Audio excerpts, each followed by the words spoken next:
Nesya. Berdoa di dalam hati, duduk singkat, berdoa di dalam hati mulai. Selesai. Beri salam. Assalamualaikum warahmatullahi wabarakatuh. Waalaikumsalam warahmatullahi wabarakatuh.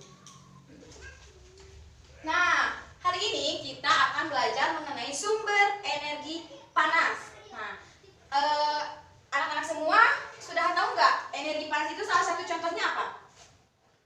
Contoh energi panas. Matahari. Matahari, apa lagi? Api ya. Coba siapa yang tahu sebutkan kegunaannya matahari untuk apa? Mengeringkan pakaian, Bu. Bisa. Ada lagi? Apa? Ayo berpikir, untuk apa? Nah, untuk terjadinya proses fotosintesis pada tumbuhan. Ya sudah, sekarang tujuan pembelajaran kita hari ini yaitu mengenai mengidentifikasi sumber-sumber energi panas, menjelaskan sumber-sumber energi panas, dan menjelaskan perpindahan yang terjadi pada energi panas. Nah, benda yang dapat menghasilkan panas disebut dengan energi panas. Apa? Disebut dengan apa? Energi panas. Jadi benda yang dapat menghasilkan panas disebut energi panas. Nah, salah satu contoh dari sumber energi panas yaitu matahari yang sering kita gunakan dalam sehari-hari, ya dalam kehidupan sehari-hari. Bagaimana kita tanpa adanya sinar matahari, tanpa adanya matahari di bumi ini, pasti akan sangat banyak, ya? Iya bisa itu. Jadi salah satu sumber energi panas terbesar adalah matahari. Adapun contoh lainnya, energi panas bisa terjadi melalui gesekan dua benda. Coba sekarang kalian tandangkan tangan kanan dan tangan kiri kalian. Nah, digosok. Apa yang kalian rasakan? Panas, Bu. Panas ya. Panas nggak, Nesya? Panas ya? Nah, panas ya. Nah, itu terjadi karena ada gesekan dua benda sehingga menghasilkan energi panas dari kedua gesekan tadi, tangan kanan dan tangan kiri. Nah, adapun macam-macam dari sumber energi panas, yang pertama ada matahari. Nah, tadi ya sudah disebutkan oleh teman kalian, kata Nesya, kata Siti Palida, bahwa salah satu kegunaan matahari yaitu untuk mengeringkan pakaian. Yang kedua ada api. Tadi kata Putri ya, macam-macam dari energi panas itu api. Api juga sering kita gunakan dalam kehidupan sehari-hari. Contohnya, kalian suka membantu ibu kalian memasak tidak? Suka, Bu. Suka ya. Nah, kegunaan dari api bisa menanak nasi atau memasak masakan yang tadinya tidak matang menjadi matang, yang tadinya air dingin menjadi air panas. Nah, itu karena adanya energi panas dari api. Selanjutnya, energi panas yang selanjutnya yaitu listrik. Nah, salah satu contoh energi listrik yaitu lampu ya. Kegunaannya yaitu untuk menerangi kita ketika di malam hari. Gitu ya. Yang keempat ada panas bumi. Nah, yang kelima ada juga panas karena gesekan. Tadi ketika kalian menghubungkan dua tangan kalian terus digosokkan, itu menimbulkan energi panas. Contoh lain, ini apa namanya? Penggaris. Energi panas juga dapat dihasilkan melalui gesekan benda ini, penggaris atau mistar, ketika digosokkan dengan kain kering. Siapa yang mau ke depan? Putri. Siapa? Putri atau Bintang? Putri. So, Putri maju ke depan. Kalau aku mau dengar lebih tinggi. Ya Allah, Putri. Nah, coba Putri gosokkan mistar ini ke kain kering. Coba di sini aja.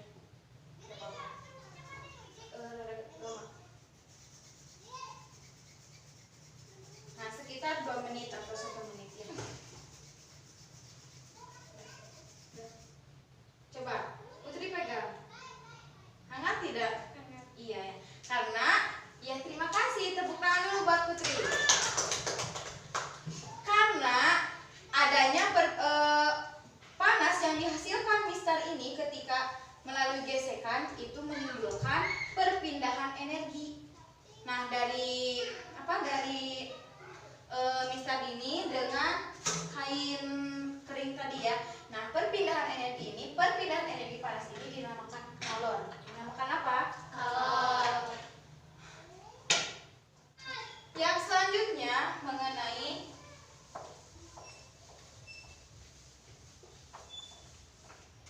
macam-macam dari perpindahan energi.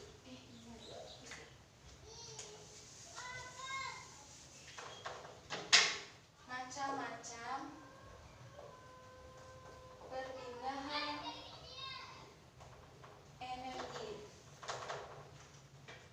Nah, macam-macam perpindahan energi ini ada berapa? Ada yang tahu nggak? Ada berapa? Ada 3. Yang pertama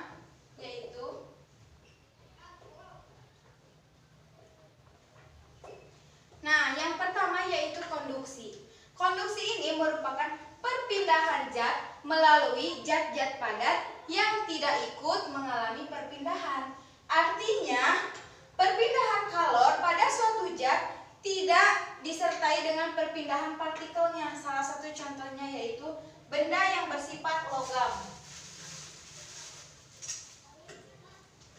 Nah, salah satu contohnya apa? Benda yang bersifat logam. Lihat, saya bawa apa ini? Sendok ya, sama sumber api ya. Korek.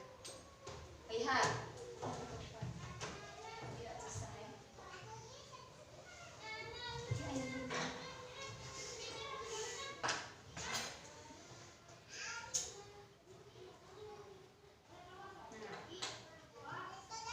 Nah, ketika logam ini atau sendok ini didekatkan di atas api, maka panas yang ada dalam api ini akan merambat akan berpindah ke logam yang lama-kelamaan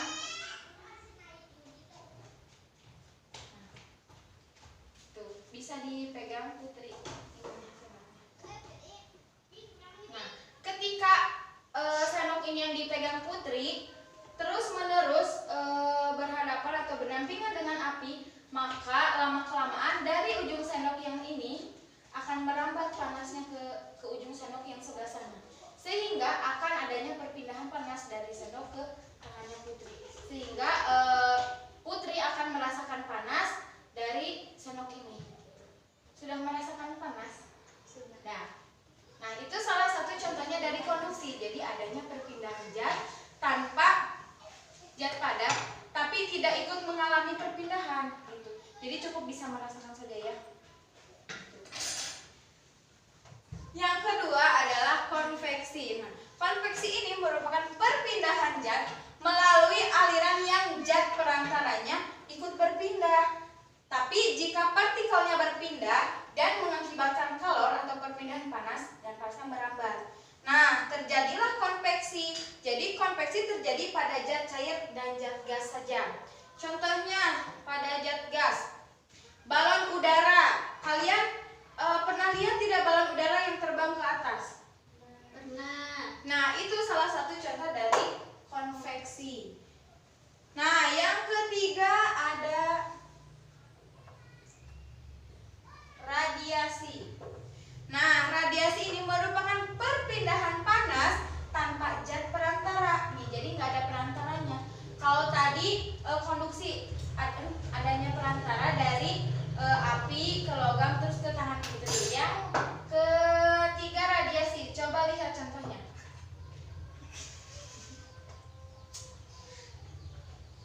Nah.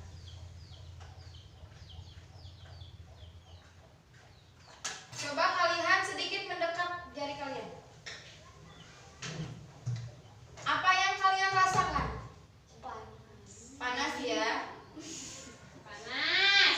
Nah, ini terjadi karena adanya perpindahan panas tanpa zat perantara. Jadi dari api langsung ke tangan kalian. Jadi kalian akan merasakan panas gitu. Terus ketika kalian sedang berada di sekitaran api unggun. Api unggun di tengah, kalian di pinggir, tapi kalian masih merasakan rasa panasnya api unggun. unggun. Nah, itu juga salah satu contoh dari radiasi yang mana perpindahan panasnya tanpa zat perantara. Jadi dari api langsung ke tubuh kalian sehingga tubuh kalian akan merasa hangat gitu dalam kedinginan. Bisa dipahami? Bisa. Nah, sekarang Ibu punya tugas buat kalian nih, lembar kerja. Lihat ya, lihat ke depan kalian kalau memperhatikan jadi biar bisa mengisinya ya. Lihat, di sini ada sumber-sumber energi dan kegunaannya. Kalian dibagi menjadi 2 kelompok untuk mencari sumber-sumber energi. Jadi tidak hanya energi panas saja, bisa berupa energi dingin, energi listrik dan sebagainya mengenai energi yang sudah dibahas minggu lalu. Beserta kegunaan-kegunaannya. Misalkan energi panas contohnya matahari, kegunaannya untuk mengeringkan pakaian dan untuk agar terjadinya fotosintesis pada tumbuhan misalnya seperti itu. Bisa dimengerti untuk tugasnya? Mengerti, Bu. Ya, sekarang kalian dibagi menjadi 2 kelompok. Saya bagikan ya lembar kerjanya.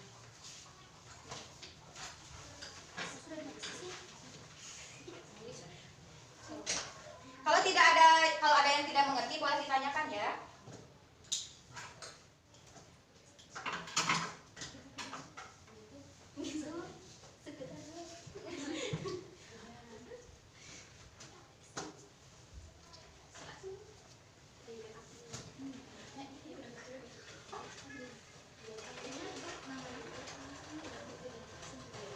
Sudah mengerti? Mengerti, Bu.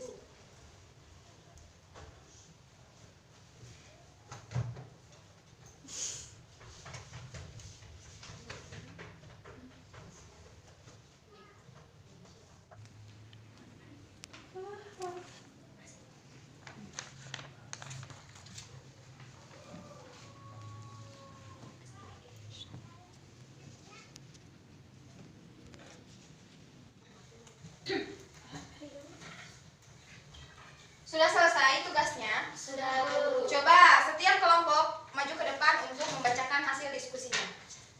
Coba kelompok Putri dulu dan Bintang.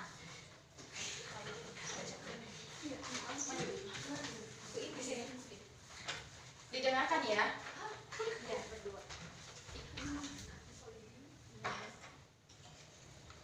Coba dibacakan. Apa yang kamu temui tadi? Matahari Ya. mengeringkan pakaian, mengeringkan ikan asin untuk menerangi bumi. Listrik menyetrika pakaian, menanak nasi, menyalakan lampu, api untuk memasak air mandi, minum, mencuci pakaian, angin membantu nelayan mencari ikan. Oh, udah ya. Dah,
Bisa dipahami ya pertanyaan-pertanyaan yang saya berikan. Terus nantinya kesimpulan. Nah, dapat kita simpulkan ya. Kita simpulkan untuk pembelajaran hari ini mengenai sumber energi panas, bahwa sumber energi panas merupakan benda yang dapat menghasilkan energi panas, itu dinamakan sumber energi panas. Tadi salah satu contohnya adalah matahari, api, melalui gesekan, itu merupakan salah satu contoh-contoh dari sumber energi panas, yang mana sumber energi panas ini selalu kita gunakan atau tidak terlepas dari kehidupan kita sehari-hari gitu ya. Dan sumber energi terbesar yaitu matahari yang sering sekali kita gunakan dalam kehidupan sehari-hari, mulai dari menjemur pakaian, menjemur ikan asin tadi, terus terjadinya proses fotosintesis pada tanaman gitu. Jadi itu semua sumber energi panas ini sangat bermanfaat sekali bagi kita dalam kehidupan sehari-hari gitu ya. Bisa dipahami? Bisa, Bu. Demonstrasi. Nah, pembelajaran mungkin itu saja pembelajaran kita hari ini.